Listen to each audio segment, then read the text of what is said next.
¿Qué tal, colegas? Buenas tardes, espero que estén bien. En este video vamos a revisar la primera propiedad atómica que les comenté en la ocasión pasada, que va a ser el radio atómico, ¿ok? El radio atómico es una propiedad importante porque nos permite hacer cosas pues experimentales ya como químicos, como estas dos se me ocurrieron, ¿no? Que son vacancias. Las vacancias van a ser sitios vacíos que se originan en materiales en estado sólido, ¿ok? Y esos sitios vacíos pues obviamente tienen determinado tamaño que permite que ahí entren otros elementos que no tenían en un principio. Estos elementos se les llama impurezas.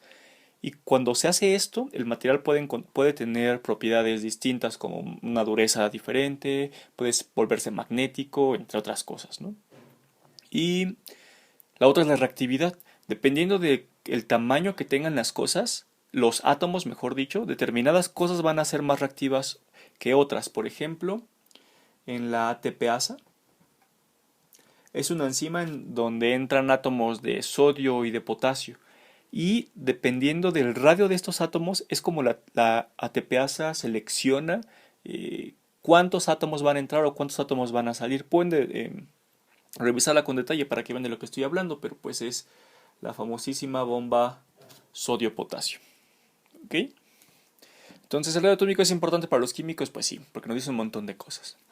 Pero, ¿qué es el radio atómico? ¿Cómo definimos un radio atómico? Esto viene a través de la pregunta de cómo medimos un átomo.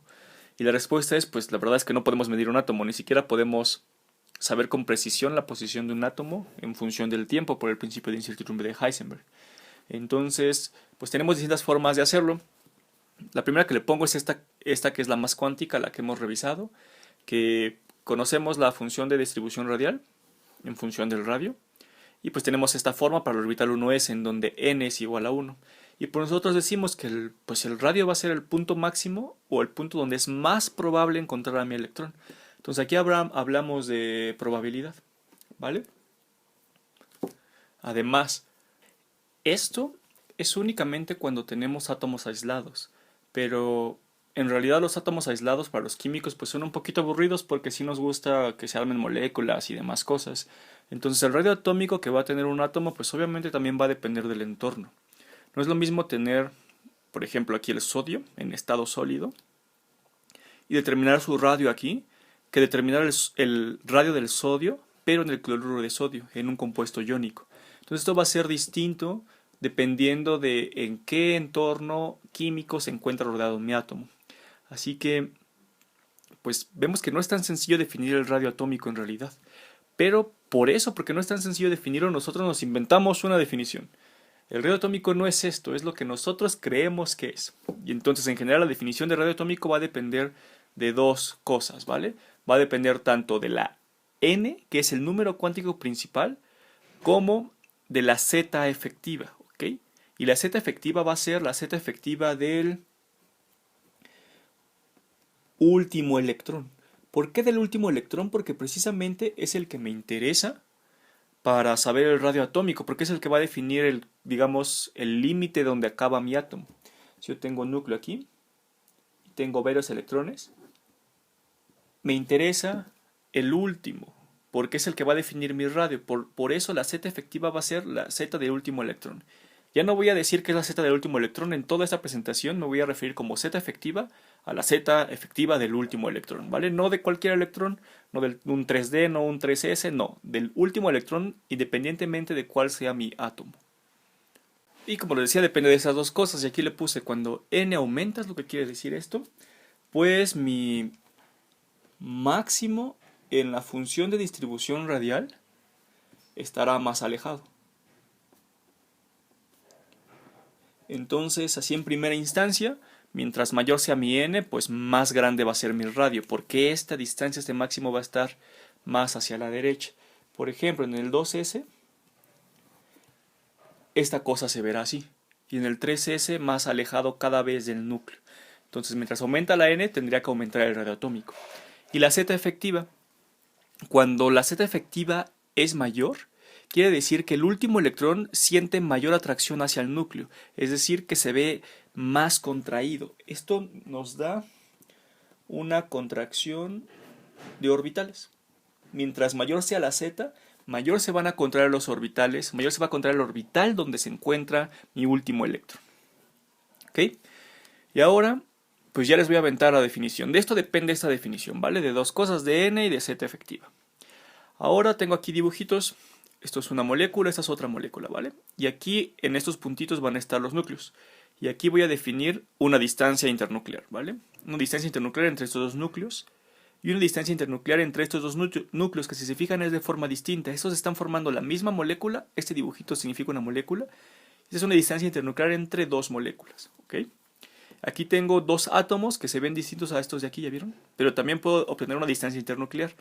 Y aquí son dos átomos que están cargados, positiva y negativamente, pero también puedo definir una distancia internuclear. ¿Por qué les digo todo esto? Porque son distintas formas de definir el radio. Este de aquí, empezamos por el último, pues va a ser un radio iónico. ¿Por qué? Porque la distancia internuclear entre átomos que están en estado iónico. Este de aquí es un esquema para decir que es un radio metálico. ¿Okay? Así se ven, así decimos que se ven los átomos en un arreglo metálico, uno y después el otro pegadito. Y esto de aquí decimos que es un arreglo covalente, ¿ok? Porque está, digamos que formando aquí un algo covalente. Lo vamos a ver con detalle, esto solamente es una caricatura. Y este de aquí será intermolecular. También lo vamos a llamar en este punto Van der Waals de una vez, al demonio. Van der Waals. ¿Ok? Y esto nos lleva a la definición general que dice: el radio atómico va a ser la mitad de la distancia internuclear de dos átomos unidos. Y aquí, chéquense, tengo, inserte aquí cualquiera de estas. El radio atómico covalente es este de aquí, es el inciso A. Va a ser la mitad de la distancia internuclear de dos átomos unidos covalentemente. Metálicamente es esta B.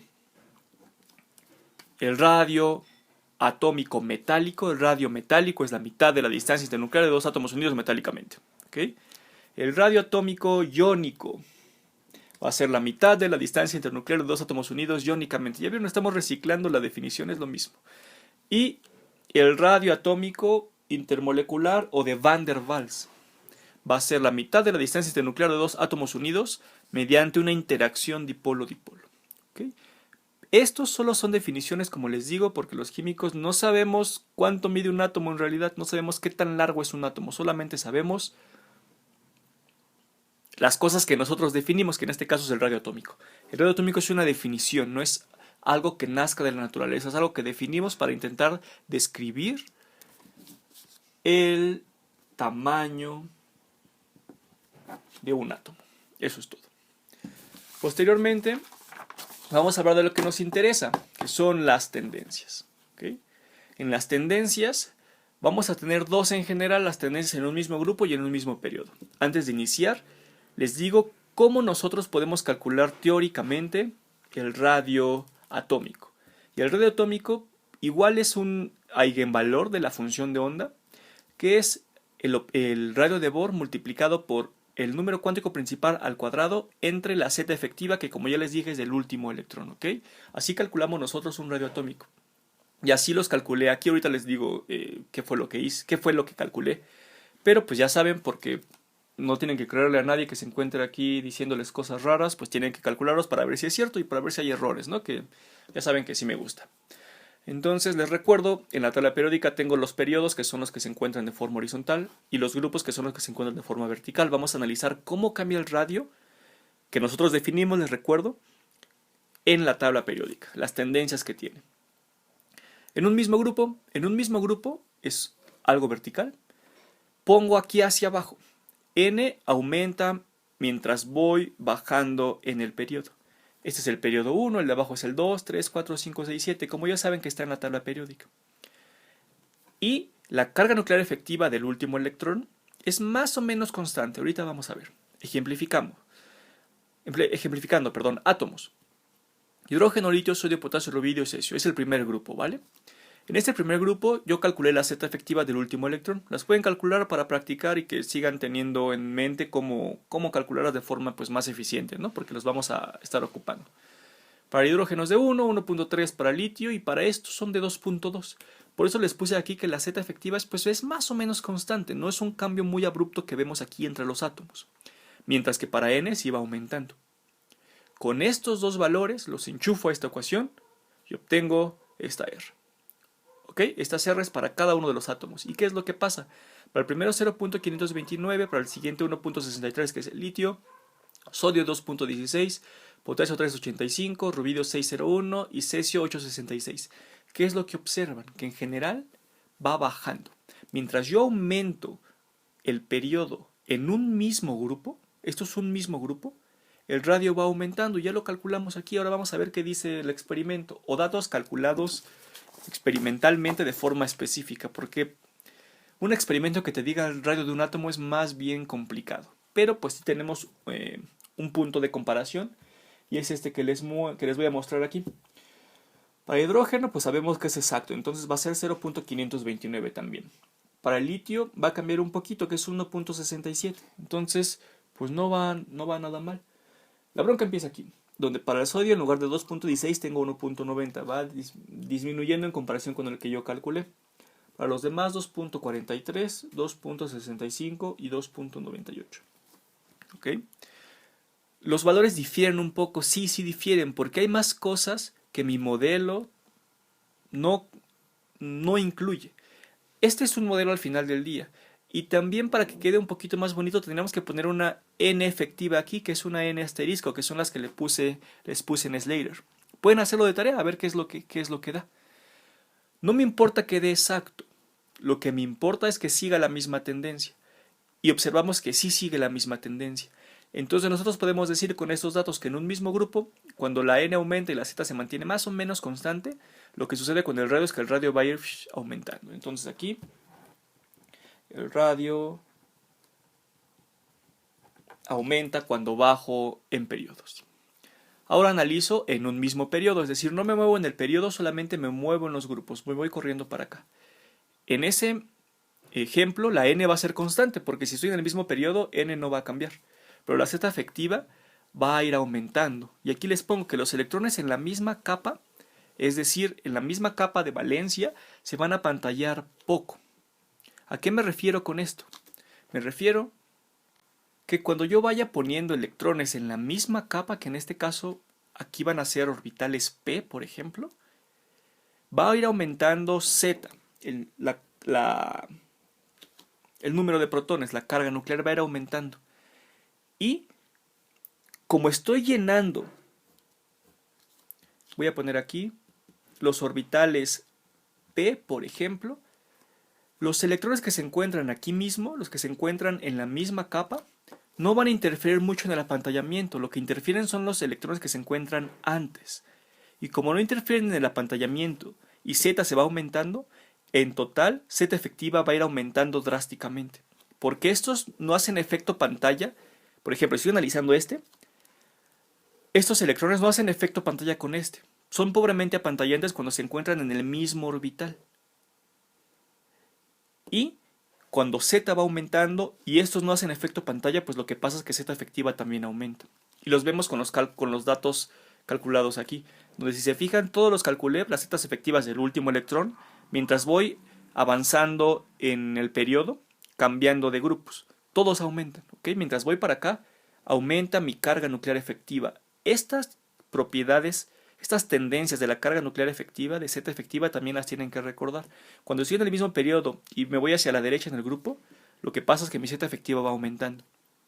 Y como no cambio en el periodo, es n igual a 2. Calculo el radio y vean lo que sucede. El radio, cuando estoy en el periodo y me voy hacia la derecha, se encuentra disminuyendo. Y lo voy a comparar con datos experimentales. Aquí tengo 1.67, 1.12, 0.87, 0.67, 0.56, 0.48, 0.42 y 0.38.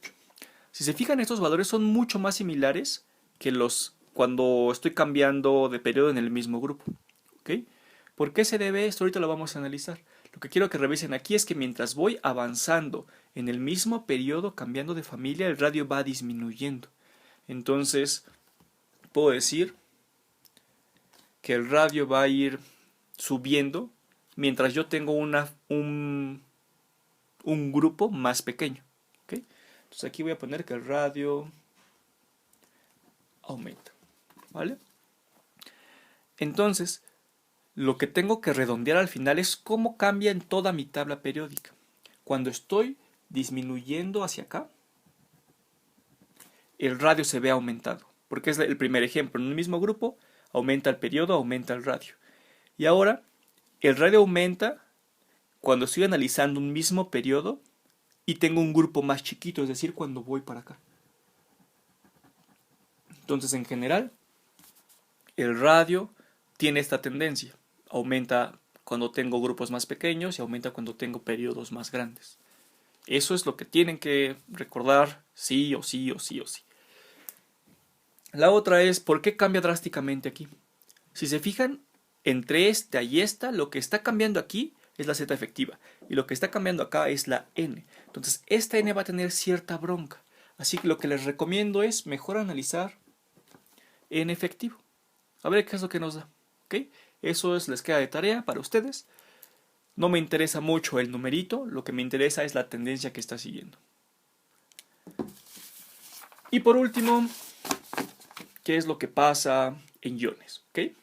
En átomos iónicos, porque si empecé definiendo un radio iónico, pues tengo que analizar iones, ¿no? Entonces tengo un átomo neutro y un átomo cargando, cargado positivamente, es decir, perdió electrones. Lo que tengo que preguntarme aquí es, ¿quién tiene la mayor Z efectiva? Entre estos dos, ¿quién tiene la mayor Z efectiva? Y resulta que el que tiene la mayor Z efectiva es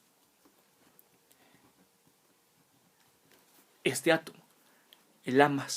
¿Y recuerdan qué pasaba cuando tenía Z efectiva? ¿Por qué tiene mayor Z efectiva en primera instancia? Pues porque tengo menos electrones y un mismo número de protones que están haciendo que mis electrones se vean atraídos hacia el núcleo, que es lo primero que mencionábamos aquí. Entonces el que tiene mayor Z efectiva es A+.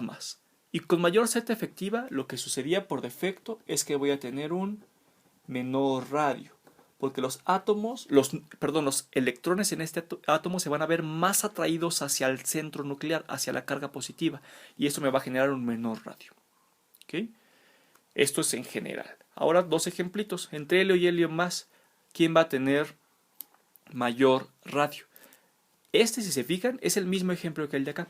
Tengo menos electrones, entonces la carga total positiva va a hacer que los electrones que me restan se vean más atraídos hacia el núcleo.